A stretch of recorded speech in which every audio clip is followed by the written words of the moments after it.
Os últimos datos oficiais do Rexistro de Empresas de Actividades Turísticas da Xunta de Galiza recollen que neste mes de xuño na cidade de Vigo xa temos 1.798 pisos turísticos, o que supón que nos últimos 3 anos se triplicaron.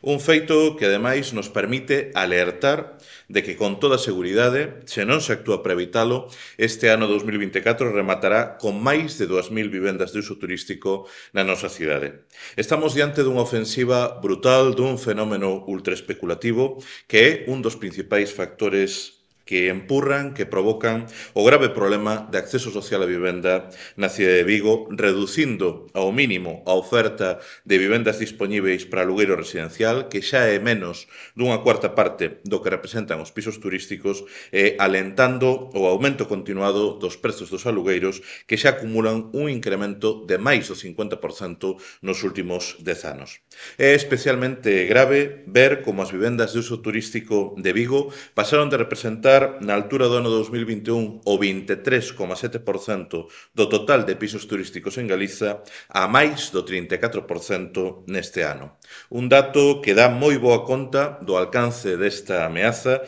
que está a impedir que millares de viguesas e de vigueses poidan acceder a unha vivenda e exerceren o seu primeiro dereito como cidadanía, o de poderen habitar a súa propia cidade. Diante desta situación límite, para o BNG é claro que non abonda coas previsións xenéricas recollidas no novo Plan Xeral de Ordenación Municipal e que non van a afectar aos pisos turísticos xa existentes. Compre actuar desde xa para frearmos en seco a proliferación de pisos turísticos coa mesma determinación, coa mesma audacia, coa que o están a facer outros concellos, singularmente o de Santiago de Compostela, grazas á firmeza e ao compromiso do equipo de goberno liderado pola alcaldesa nacionalista Goretti San Martín. Se en Compostela, onde teñen menos da metade dos pisos turísticos dos que hai en Vigo, se actúa, a pregunta é a que espera o goberno de Abel Caballero para tomar medidas. É por iso que desde o Bloque Nacionalista Galego vamos iniciar unha verdadeira ofensiva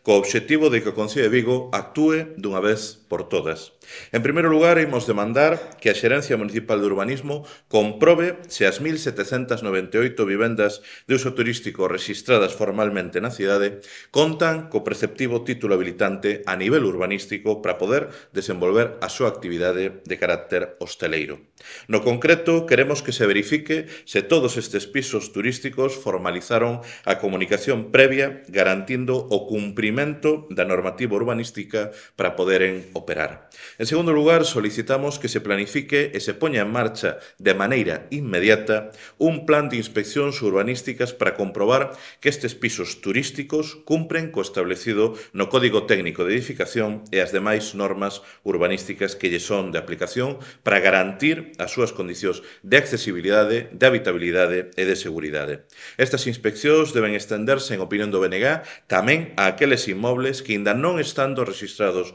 oficialmente, tense constancia de que desenvolven a súa actividade como piso turístico. E, por último, temos que urxir ao Goberno Municipal de Abel Caballero para que proceda coa máxima celeridade a elaborar unha ordenanza municipal específica para frear a proliferación das vivendas de uso turístico en Vigo, tal e como acordou o Pleno o pasado mes de marzo aprobando a moción formulada polo BNG. Vigo ten que dispor desa ordenanza canto antes, se pode ser antes de que finalice este verán, mellor.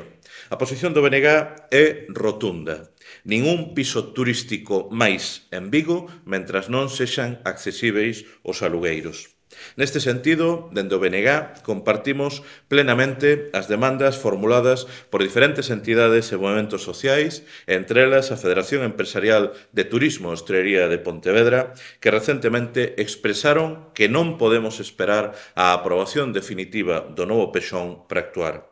O BNG, por iso, ofrecemos ao Goberno Municipal de Abel Caballero toda a nosa colaboración para dar pasos decididos e valentes que planten cara a esta ameaza especulativa dos pisos turísticos e para garantirmos o dereito das viguesas e dos vigueses a acceder a unha vivenda. Teñen a nosa man tendida para pasar das palabras aos feitos.